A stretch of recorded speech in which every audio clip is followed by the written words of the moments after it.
फिल्मी पर्दे पर उतरी एक दर्द भरी सच्चाई। Welcome back everyone. आज से देश के सारे सिनेमाघरों में द केरला स्टोरी रिलीज हो रही है। विशेष प्रीमियर में इस मूवी को दिखाने के बाद इतना कहा जा सकता है कि यह भले ही कश्मीर फाइल्स जैसी कमाई ना कर पाए, लेकिन इंडस्ट्री में चर्चा जरूर पैदा करेगी। देश का जो माहौल है और नई पीढ़ी की देश के मुद्दों को लेकर जो अनिभिकता है, उसमें द केरला स्टोरी फिल्म देखने के बाद चर्चा का विषय जरूर बनेगी। ये अलग बात है कि देखने वाले जिस तरीके के रुझान वाले होंगे उसी तरफ से सोचेंगे। कश्मीर फाइल्स फिल्म में बतौर कहानी या डायरेक्शन ऐसा कुछ नहीं था कि उसे फिल्मी दुनिया की बड़ी फिल्मों में रखा जा सके। अगर थी तो केवल हिम्मत, जो अब से पहले किसी फिल्म हस्ती में नहीं होती थी कि वो कश्मीर का वह सच दिखा सके जिसके कारण कश्मीर घाटी हिंदू विहीन हो गई। उतनी ही हिम्मत की जरूरत थी द केरला स्टोरी को बनाने में, जिसे सुदीप्तो सेन ने कर दिखाया। हमारे यहाँ एक ऐसा राजनीतिक नरेटिव बनाया गया है जिसमें सच भी एक दायरे से बांध दिया गया है।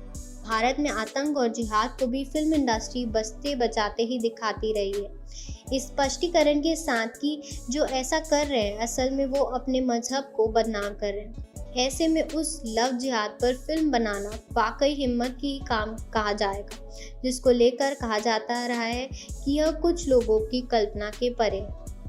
यह आश्चर्य नहीं है कि आज से कोई 15 साल पहले लव जिहाद की चर्चा केरला से ही शुरू हुई थी। बाद में ऐसी घटनाओं को जहां गैर मुस्लिम लड़कियों को बहला फुसलाकर या धोखे से इस्लाम कबूल करवा दिया जाता है और निगाह कर लिया जाता था, उसे लव जिहाद कहा जाने लगा।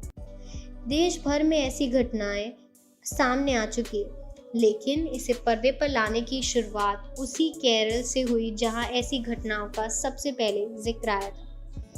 फिल्म की कहानी है नर्सिंग कॉलेज में पढ़ने वाली ऐसी 4 लड़कियों की, जिनमें से 2 हिंदू हैं, एक ईसाई और एक मुस्लिम। एक हिंदू लड़की शालिनी, जो अदा शर्मा प्ले कर रही है, के पिता नहीं है।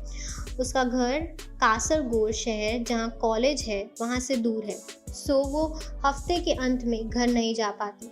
दूसरी लड़की है गीतांजलि, जिसके पिता कम्युनिस्ट हैं। वो धर्म को अफीम समझती है।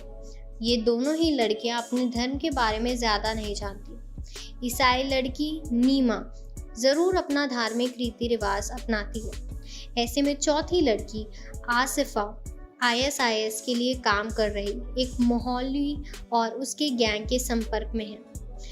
वह केरला की लड़कियों को लव जिहाद में फंसाकर उनका धर्मांतरण करवाकर उन्हें सीरिया भेजने के एजेंडे में लगी होती है। धीरे धीरे वह इन तीनों लड़कियों को अपने 2 मुस्लिम युवा साथियों के जरिए जाल में फंसाती है।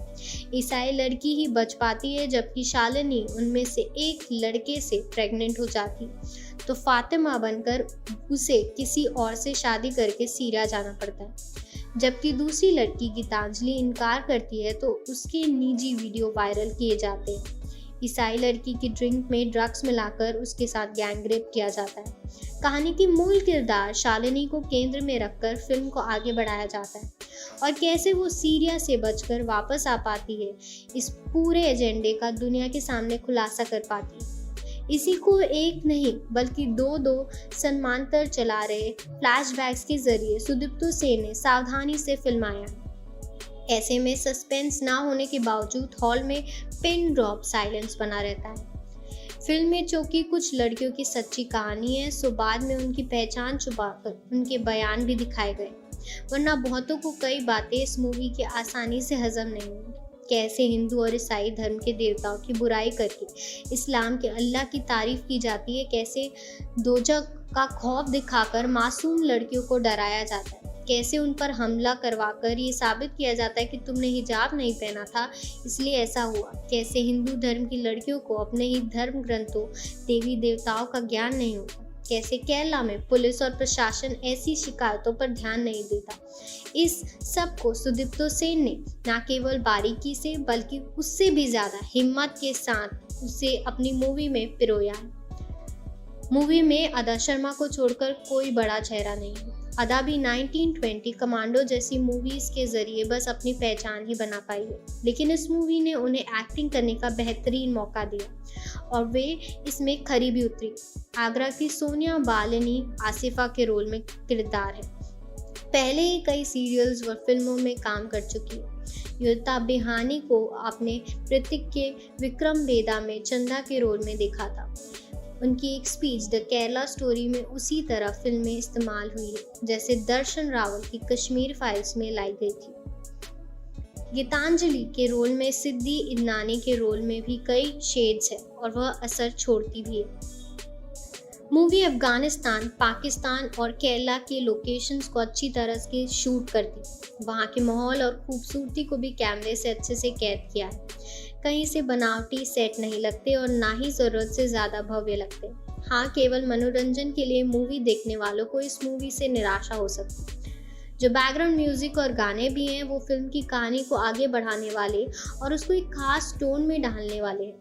हालांकि द केरला स्टोरी के साथ सबसे ज़्यादा नकारात्मक जो बात है वो इसमें सस्पेंस ना करके बराबर होना। आप जैसा सोचते जाते हैं मूवी 80 से 85% वैसी ही है। ऐसे में मूवी लव जिहाद जैसे एक ऐसे विषय की सच्चाई को दिखाती है जो अब तक धार्मिक अवधारण के चलते दिखाने की कोई हिम्मत नहीं जुटा पा रहा था। उस फिल्म के प्रोड्यूसर और क्रिएटिव डायरेक्टर विपुल शाह की मदद से सुदीप्त सेन ने दिखाया। इसीलिए आप चाहे इस साइड हो या उस साइड, फिल्म को दिखाना तो बनता है। फिल्म में कम्युनिस्टों या कट्टर इस्लामवादियों पर कटाक्ष भरे कई डायलॉग्स का इस्तेमाल किया गया जो राष्ट्रवादियों के सोशल मीडिया पेज पर जल्दी नजर आ सकते हैं। विवादों से बचने के लिए सुदीप्त सेन ने न केवल फिल्म में असली पात्रों से मिलवाया बल्कि अपने आंकड़ों को कहां से लाया, जिन पर आरोप है वो कौन कौन है, उनके बारे में भी इशारा किया। पर्दे पर लिखा जाता है कि मूवी की नायिका शालिनी को असल जिंदगी में धोखा देने वाला अभी भी केरला के एक शहर के बीच बाजार में पिज्ज़ा शॉप चला रहा है। तो हैरत भी होती है कि यही वो हैरत है जो इस मूवी की नैया पार लगाने वाली है।